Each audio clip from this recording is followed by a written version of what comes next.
किसानों को मुआवजा देना पड़ेगा। नवलगढ़ प्रशासन मुर्दाबाद। नवलगढ़ प्रशासन मुर्दाबाद।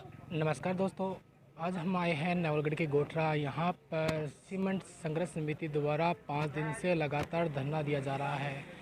यहाँ पर लगातार किसान बैठे हैं। आइए हम इनसे बात करते हैं। किसानों को मुआवजा देना पड़ेगा। देखो, समर्थन तो पूरा ही है, गांव का हमेशा रहा है। पहले भी धरने लग चुके हैं, सारी चीज़ें पहले भी होती आई है और अब भी गांव साथ है पूरा।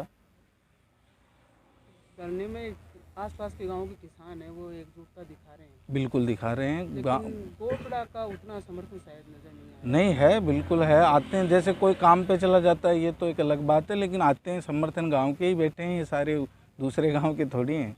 ये मेरा नाम सूबेदार गोकुल सिंह शेखावत, इसी गांव से हूं और मेरी ज़मीन माइंस में भी है और रिको में भी है। 29 जुलाई को मेरे यहाँ पर प्रशासन के द्वारा कार्रवाई की गई। हमने उनसे रिक्वेस्ट किया था कि फसल पकड़ने के बाद में करना, लेकिन उन्होंने हमारी बात को नहीं माना। तारबंदी को हटा दिया गया। हटाना तो ये होता है कि तारबंदी और पत्थर का नुकसान नहीं होना चाहिए, लेकिन उन्होंने तार को तोड़ दिया बुरी तरह से। जगह जगह से तार तोड़ दिया, कई पिलर तोड़ दिए, कृषि कनेक्शन काट दिया, घरेलू कनेक्शन काट दिया। मैंने आज से 8 महीने पहले इसी काउंटर पर अपने बच्चे का रिज्यूम दिया था नौकरी के लिए। बच्चा एमटेक है और इलेक्ट्रिकल साइड से। अभी तक कोई रेस्पॉन्स नहीं मिला। मैं कंपनी लगने के विरोध में नहीं हूँ, कंपनी लगना चाहिए, विकास भी होना चाहिए, लेकिन किसान को उसकी ज़मीन और मकान का मुआवजा, उचित मुआवजा मिलना चाहिए। हमारी मांग ये है। और यहाँ के जो स्थानीय युवा हैं उनको उनकी योग्यता के अनुसार उन्हें रोज़गार दिया जाए, यही हमारी मांग है। जय हिंद, धन्यवाद। आपके बच्चों को जो रिज्यूम दिया है यहाँ पर, हाँ, कंपनी द्वारा क्या कोई रेस्पॉन्स नहीं मिला अभी तक। रिज्यूम दिए हुए 8 महीने हो गए। ना तो आपको मालूम ही है, 5वें दिन धरना चल रहा है और किसानों के साथ जो बेरहमी और जो अन्याय हुआ है उसका भुगतान तो इस कंपनी को करना ही पड़ेगा, क्योंकि ऐसी मानवता तो जिंदा है अभी तक। इसलिए है कि चारों तरफ के गांव हमारी तरफ मुड़ रहे हैं और हो सकता है कि हमारे को वो ज़्यादा मात्रा में आए और कंपनी के छक्के भी छुड़ा देंगे। और लोगों की भावनाएं हमारे साथ जुड़ी हुई हैं, क्योंकि किसानों को बेघर किया है, किसानों के साथ बड़ी अन्याय की गई है और उस अन्याय का बदला सीमेंट फैक्ट्री को चुकाना ही पड़ेगा, चाहे आज चुकाओ या कल चुकाओ। क्योंकि इतनी बर्बादी की है कि आज छोटे छोटे बच्चे पढ़ाई के लिए रात को लाइट नहीं है, पशुओं को पीने के लिए पानी नहीं है, पशु को बर्बाद कर दिया। ज़्यादा ही नहीं, ये किसान अभी धरना दिए हुए बैठे हैं, ये नहीं है बात आगे तक जाएगी। हमारे पशु भी इनके सामने हमारे को यहीं लाने पड़ेंगे, इनको मजबूर कर देंगे। हम तो बर्बाद हो गए, किसान तो बर्बाद है, लेकिन इनका लास्ट यही है कि हम बर्बाद है तो बर्बाद, इस कंपनी को भी हम छोड़ेंगे नहीं। क्योंकि किसानों के साथ जो अन्याय हुआ है वो बड़ा ही निंदनीय काम है। दूसरी बात, कोई सुनने वाला नहीं है। जो मानवता है वो हमारे पास आ रहे हैं, जो नहीं है वो नहीं आ रहे हैं। तो हम तो दिल ठोक के कहते हैं कि किसानों के अंदर एकता है, अभी भी जिंदा है। और ये मत सोचना कि सीमेंट फैक्ट्री कि हम 50-60 आदमी बचे हैं, नहीं, ये 50-60 आदमी बचे हैं, ये 60,000 का मुकाबला करेंगे। ये हम आपको वादे से कहते हैं। ये 60 आदमी नहीं है, ये 60,000 है। इनको ऐसा नहीं कि आप इनका घर बार छुड़ा देगा और ऐसे कर लेंगे, ऐसे में ये डिगने वाले नहीं है, ये मानने वाले नहीं है। अडिग किसान है। जय हिंद, जय भारत। 30 दिसंबर की बात है। मैं भी प्रशासनिक कार्रवाई को देखने के लिए चला गया था। मेरी डाणी काली रावणा ही डाणी है। मैं देवगांव से उप सरपंच प्रतिनिधि हूँ, ठीक है। मैं उस कार्रवाई को देखने के लिए कंपनी के साथ में चला गया, तो मैंने देखा किसानों की फसल को उजाड़ा है, घर का कनेक्शन काटा है।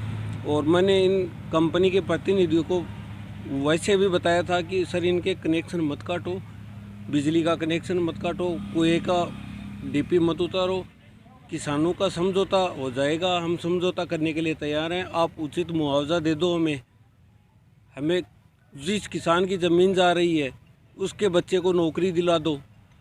फिर उसके स्थानीय स्तर पर उसके जो गोठड़ा गांव है और जो आसपास के गांव, उनके बच्चों को नौकरी दिलाओ। हम तैयार हैं ज़मीन देने के लिए। कंपनी का कोई भी प्रतिनिधि हमारी बात सुनने के लिए तैयार नहीं है। और किसानों की तो बहुत दुर्दशा हो रही है। उनके कहाँ तो बच्चे पढ़ेंगे, कोई रीट की तैयारी कर रहा है, कोई सेकंड ग्रेड की तैयारी कर रहा है, कोई बच्चे 8वीं 10वीं की बोर्ड की एग्ज़ाम की तैयारी कर रहे हैं। वो बच्चे कहाँ जाएं तैयारी करने के लिए?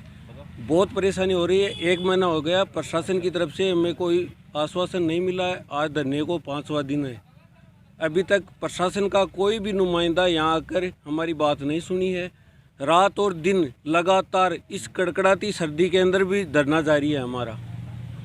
चल रहे हैं, प्रशासन मौन है। ये मौन की बात तो ऊपर के लेवल की बात है, क्यों मौन है प्रशासन? कलेक्टर साहब के पास भी हम जाके आए कि सर हमारे कार्रवाई रुकवाओ।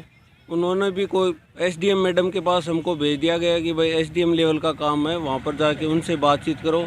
तो एसडीएम मैडम ने पूछा कि भाई कल कितने वो किसानों के कार्रवाई है, तो उनको अंदर बुला लिया और उनको कह दिया 12-13 लाख रुपए दे रहे हैं, कंपनी से ले लो। ये कोई बात थोड़ी होती है टेबल पर, टेबल की बात थोड़ी है ये। उन किसानों को सबको बैठा के और उनके बीच में समझौता करना चाहिए प्रशासन को, और उसके लिए हम भी एग्री हैं। प्रशासन आ क्यों नहीं रहा है यहाँ पर, बात क्यों नहीं सुन रहा है? किसी भी तरफ से कहाँ से भी कोई सपोर्ट नहीं मिला है, नहीं स्कूलों की तरफ से मिला है, नहीं प्रशासन की तरफ से मिला है, नहीं कंपनी के प्रतिनिधियों को बता दिया, नहीं वहाँ से कोई सपोर्ट मिला है। मैंने उनको बताया कि पशु पानी कहाँ पिएंगे, जो घर में सदस्य रह रहे हैं वो पानी कहाँ से पिएंगे? 1,000 रुपये टैंकर पानी गिरवा के और किसान तो काम चला रहा है। 1 महीना हो गया, किसी के 12 महीने से कनेक्शन कटे हुए हैं, वो बेचारा कहाँ से लाएगा इतना पैसा? लड़ाई है वो आर पार के मूड में, बिल्कुल आर पार की लड़ाई के मूड में है। और अब की बार संडे को इनको बता देंगे कि क्या होता है यहाँ पर। अनवरत जारी है, रात को भी 10-20 आदमी रहते हैं यहाँ पे और दिन भर धरना चालू रहता है। जनप्रतिनिधि आते जाते रहते हैं, सब धरने का समर्थन दे रहे हैं। किसी पार्टी विशेष का कोई धरना नहीं है, हम किसानों का धरना है और किसानों के लिए यहाँ बैठे हैं। मैं भी वहाँ से प्रभावित किसान हूँ। फसला ने छोड़ रहे थे धरना पर बैठे हो, फसल तो उजाड़ दी प्रशासन, कटे ना बिल्कुल कटे ही को नहीं। फसल थोड़ी को नहीं, फसल तारबंदी को थोड़ी ना, फसल तो गाय में ही खाएगी। 100-150 गाय फिर माँ को कोई धनी धोरी नहीं है। रात में मन परेशान करें, हमारा पशुमान मारे, सारी चीज़ परेशान करें। जब को नोटिस नहीं दी, भट्टे भी ले जाके कब्जो कर दी, भट्टे भी गोड़ काट दी। यहाँ की दादागिरी चल रही है फुल। मैंने मेरे बच्चे के चार रिज्यूम दिए हैं, कागज़ 4 बार ले चुके हैं, लेकिन उसको 7 दिन रख के वापस भेज दिया। ये कोई कंपनी की तरफ से फोन फान कुछ नहीं, कंपनी ने खुद ने फ़ोन करके भेजा है कि भेज रहे हैं, हम आपको निकाल रहे हैं। हाँ, ITI ट्रेड से है, 7 दिन नौकरी करके गया यहाँ पे, इन्होंने निकाल दिया वापस। 4 बार फार्म लिए हैं, 4 बार फार्म जमा करें, 4 बार कागज़ जमा कराए हैं। रीज़न क्या है? रीज़न किस चीज़ का है? रीज़न तो वो खेत में सड़क रोक रखी है, वो उसको बनाने दो, उसके बाद रख लेंगे। वो भी कंपनी बेस पे नहीं रखने, ठेकेदार में रख रहे थे 300 रुपये में। 300 रुपये में क्या आता है? एक ITI ट्रेड है, उसको कंपनी कहती है कि हमें तो मतलब ही नहीं ITI ट्रेड से। जबकि सरकार में जितने कर्मचारी लाइनमैन जितने भी हैं सारे ITI ट्रेड हैं, ITI से रिलेटेड हैं सारे। फिर भी ये कह रहे हैं कि हमारे पास तो कंपनी का कोई ट्रेड ही नहीं है। SDM मैडम के सामने कहा है कंपनी के कर्मचारी ने, और 266 रुपये उसको तनख्वाह दी है रोज़ की। सुबह 8 बजे बुलाते हैं, शाम को 7 बजे छोड़ते हैं। 266 रुपया में तो परिवार को पालन पोषण करना पड़ेगा। परिवार को घड़ों बोझों को बच्चों नौकरी करिए, अभी को खुद को ही कर्जों कौन चल रहा है? नौकरी वो मान तो के देखो। 3 बच्चे है क्या हाल का? 2 बच्चा है। हाँ, 7-8 दिन काम करिए। एक बच्चा है मेरे, वो 7-8 दिन काम करिए और भी के बाद में निकाल दियो फिर।